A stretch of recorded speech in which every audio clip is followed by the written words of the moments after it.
Hello guys! Welcome. Collective reading tayo ngayon. So, tingnan natin kung ano yung energy ng person mo. So, be open-minded po. Hindi halos lahat makaresonate.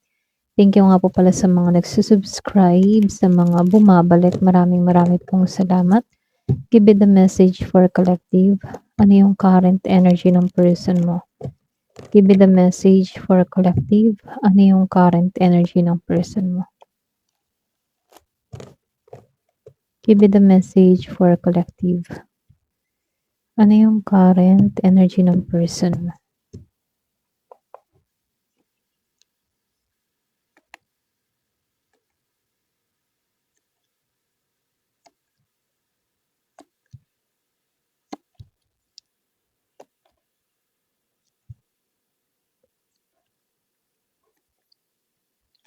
So, dito, no, meron akong nakitang Scorpio, Cancer, and Pisces. Meron ding Virgo, Capricorn, Taurus, Aries, Leo, Sagittarius.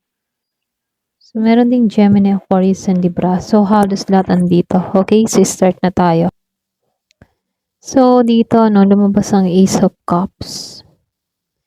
Itong person mong to, posible, malalim pa rin yung damdamin niya sa'yo dito sa Ace of Cups.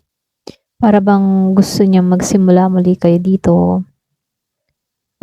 Hindi nawala yung pagmamahal sa'yo. Okay, yung iba sa inyo, hindi halos lahat. Especially kung meron kang kadiling na Scorpio, Cancer, or Pisces. Gusto ng tao na to ng, yung bang bagong simula, okay? Gusto niya buksan muli yung puso niya. Yung bang tipo na bukas yung puso niya na merong emosyon, okay, sa connection na to, okay? Para bang gusto niya ng bagong simula sa'yo, na merong punong-puno ng emosyon. Kung before, hindi to ganun, ngayon gusto niyang maging totoo sa kanyang damdamin sa'yo, mga ganun. So, nakikita ko dito, bumubuhos yung kanyang nararamdaman dito. So, dito, lumabas si Eight of Pentacles, Knight of Cups, Reverse. Itong person mo, nakatuon siya dito sa, yung bang sa pag-improve ng kanyang buhay or sa maging sa sitwasyon niya rito, gusto niyang mag-improve doon. Posible nagsisikap to sa kanyang trabaho, sa sarili niya, or pwede rin sa connection na mahalaga para sa kanya. Para bang pinagbubutihan niya ngayon yung kanyang sarili dito, okay? So, dito, lumalabas lang dito sa Knight of Cups, Ace of Wands. Medyo meron tong emosyon pero hindi niya ito pinapakita ng maayos dito. Maaring, alam mo yon, may pag-aalinlangan siya.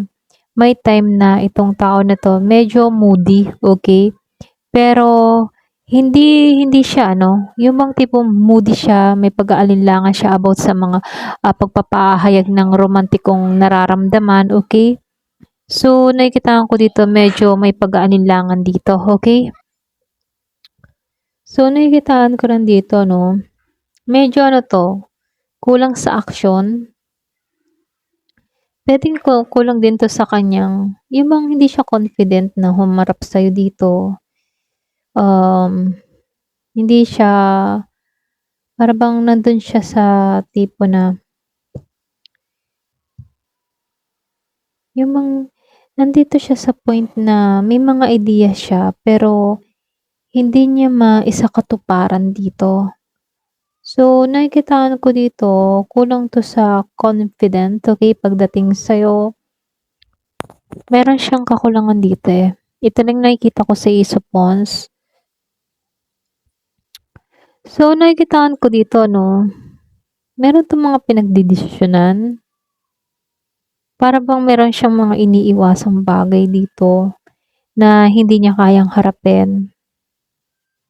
Pero itong person mo, hindi pa siya handang gumawa ng hakbang, hindi pa siya handang pumili rito. Medyo may pag-aalinlangan pa rito, para bang hinahanap ng tao na to yung balanse niya, okay? Kaya lang dito, Ayaw nitong manatiling naka-stuck, ito lang nakikita ko. Posible gusto ng tao na 'to na kumilos, pero nahihirapan naman siyang baguhin yung kanyang pananaw or sitwasyon. Yung iba sa inyo ha, hindi halos lahat. Para bang gusto niyang gumawa ng hakbang pero merong pagpipigil or may pumipigil, okay? Pero dito 'no, pagdating naman sa mga commitment, pinapahalagahan naman ng tao na 'to, okay, yung mga tradisyon na pananaw. So, alam ng tao na 'to na kailangang gumawa ng tama. Maaari ring ano, naghahanap siya ng mas seryosong direksyon sa panahon ngayon. So, dito 'no, nandito. So, meron akong nakikitang lihim na lumilinaw, okay, unti-unting lumilinaw dito yung mga nilihim ng tao na 'to. Para bang may mga bagay siya dito na unti-unting nagkakaroon ng kaliwanagan, okay? So, para bang meron ditong nagsisimulang mabunyag, okay? Puwedeng dumating din sa point na itong tao na 'to para siyang naguluhan sa sitwasyon ninyo or nalito. Pero ngayon ano, puwedeng nagkakaroon 'to ng realization. So, meron akong nakikitang Scorpio, Year of the Dog. Pero dito 'no, medyo itong person mo, gumagamit 'to para siya bang logic, okay? Nagiging siyang logic sa sitwasyon para bang control niya yung kanyang emosyon. Maingat 'to sa kanyang iniisip bago siya gumawa ng hakbang ano, nag-iingat siya rito. So, meron lang akong nakikita ditong hindi pa balanse yung sitwasyon ng taong ito, okay? Dito sa Justice. Meron siyang pakaramdam na merong naging pagkakamali or hindi pagkakapantay-pantay or hindi naging tama, okay? Maaari ring may mga pag-iwas sa pananagutan itong taong ito. Kaya ganito yung nangyayari sa kanya, okay? Kumbaga no, pwedeng itong taong ito, hindi siya balance sa mga nangyari. Ito lang nakikita ko.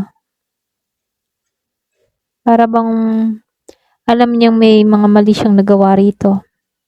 At alam niyang hindi siya naging pantay sa'yo. Excuse me. Maaari rin ano, merong pag-iwas sa nangyari. So, nakikitaan ko rin dito no, na yung bang tipo na malakas kasi yung judgment dito. Malakas yung energy ng realization. So, ibig sabihin, nagising to. Parang may mga mahalagang bagay siya na napagtanto tungkol sa sarili or sa inyong connection. Meron siyang na-realize. Posibilidad na mabilis din yung development dito eh. Pwedeng yung iba sa inyo, meron akong nakikitang mensaheng parating eh. Pwedeng merong biglaang paggalaw sa sitwasyon ninyo. Yung iba sa inyo, meron akong nakikitang fire sign, Aries, Leo, Sagittarius. Merong ditong mabilis na development, merong mabilis na balita, mga ganon message. Biglaang paggalaw ng sitwasyon. So, dito, ano, lumabas si King of Pentacles upright and the Two of Pentacles upright.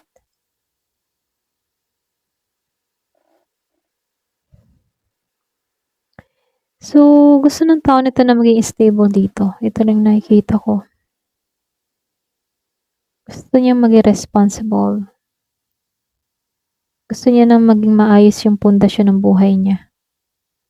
Para ba nagkakaroon to ng energy ng maturity, okay? Para bang gusto niya magkaroon ng seguridad. Para bang sawa na siya sa pagiging, kung ito yung naging playboy, maloko or something na ganun ano, sawa na siya sa ganun, okay? Pumapasok na yung realization eh, at nagmamature na rin tong tao na to na hindi habang panahon dapat lagi siyang ganun, okay? Marami siyang binabalanse ngayon. Posible, nahati yung attention niya sa iba't ibang responsibilidad, okay? Kaya lang dito, no, Pagdating sa'yo hindi pa siya handang ipaglaban ka sa panahon ngayon or hindi pa siya handang manindigan. Hindi siya basta sumusuko pero hindi pa siya handang manindigan sa panahon ngayon. Pero kahit gano'n 'no, matindi pa rin yung tukso sa taong ito. Puwedeng lapitin ng tukso or puwede ring matinding attachments. Meron siyang mga bagay na nahihirapan siyang pakawalan, bisyo, alak, something na kung ano pa man 'yan, kung ano mang bisyo ng person mo. Para ba 'to nagpapakita rin ng sobrang pag-iisip, malakas yung pagnanasa ng taong ito, mga gano'n, okey? Pero dito ano yung kabuuang energy ng tao na 'to. Kasi siya yung klase ng taong may seryosong iniisip tungkol sa sitwasyon ninyo 'no, tungkol sa kinabukasan. Kaya lang, lumabas ang devil dito. Meron ng mga konting pag-aalinlangan ano, hindi pa naayos yung issue ninyong dalawa ng taong ito. Meron siyang attachment na pumipigil sa kanya para maging direct sa'yo, okay? So, nakikitaan ko dito medyo ano 'to, may mga, yung bang tipong may mga obsessed pa 'tong tao na 'to na hirap niyang bitawan, okay? Kung ano man yung obsession ng person mo, nahihirapan pa siyang pakawalan 'to. Pero alam niyang dapat alisan 'yon, alam niya na kailangan ng bitawan 'yon kasi nakakapag-isip-isip na 'to na, kailangan na ng pagbabago, nagkakaroon na 'to ng maturity, naiisip ng tao na 'to na hindi habang panahon laging ganito yung sitwasyon, okay? Kailangan na ng pagbabago, alam niya 'yun, okay? Ito lang nakikita ko, ayan. Hanggang dito na lamang po. Thank you for watching. Love and peace.